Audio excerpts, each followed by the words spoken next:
राधे राधे दोस्तों, आपका हमारे YouTube चैनल दिव्य भक्ति ज्ञान वेग में हार्दिक स्वागत है। आज हम आपको गणेश चतुर्थी व्रत कथा सुनाएंगे। बहुत पुराने समय की बात है।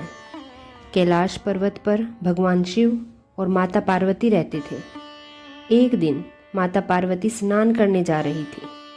उन्होंने सोचा कि कोई ऐसा होना चाहिए जो दरवाजे पर पहरा दे। तो उन्होंने अपने शरीर से उबटन लिया और एक छोटे से बालक को बनाया और अपनी शक्ति से उसमें प्राण डाल दिए। वो बालक बिल्कुल मासूम था, लेकिन बहुत आज्ञाकारी भी। माता ने प्यार से कहा, बेटा, जब तक मैं अंदर हूँ किसी को भी अंदर मत आने देना। बालक ने सिर झुकाकर कहा, ठीक है माता। थोड़ी देर बाद भगवान शिव वहाँ आए। उन्होंने अंदर जाने की कोशिश की, लेकिन दरवाजे पर खड़े उस छोटे से बालक ने उन्हें रोक दिया। रुकिए, माता ने मना किया है। शिवजी को थोड़ा आश्चर्य हुआ कि ये बालक है कौन जो उन्हें ही रोक रहा है। उन्होंने समझाने की कोशिश की, मैं इस घर का स्वामी हूँ, मुझे जाने दो।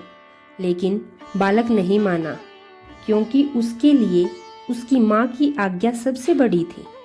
धीरे धीरे बात बढ़ गई और फिर गुस्से में आकर भगवान शिव और उस बालक के बीच युद्ध हो गया।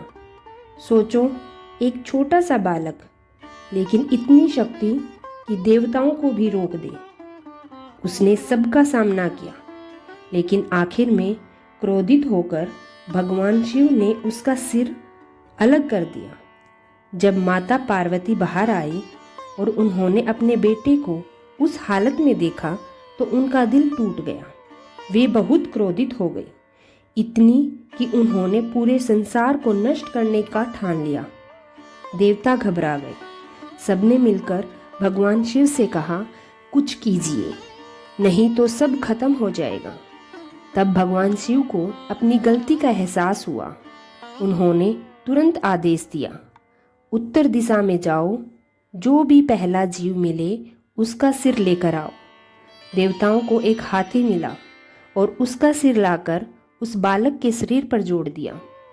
कुछ ही पलों में वो बालक फिर से जीवित हो गया। अब वह पहले जैसा नहीं था, बल्कि और भी दिव्य रूप में था, हाथी के मुख वाला गणेश जी। माता पार्वती बहुत खुश हुई और भगवान शिव ने गणेश जी को आशीर्वाद दिया कि आज से तुम्हारी पूजा सबसे पहले होगी। हर शुभ काम तुम्हारे नाम से शुरू होगा। तभी से गणेश जी को प्रथम पूज्य और विघ्नहर्ता कहा जाता है। जय गणेश जी महाराज की।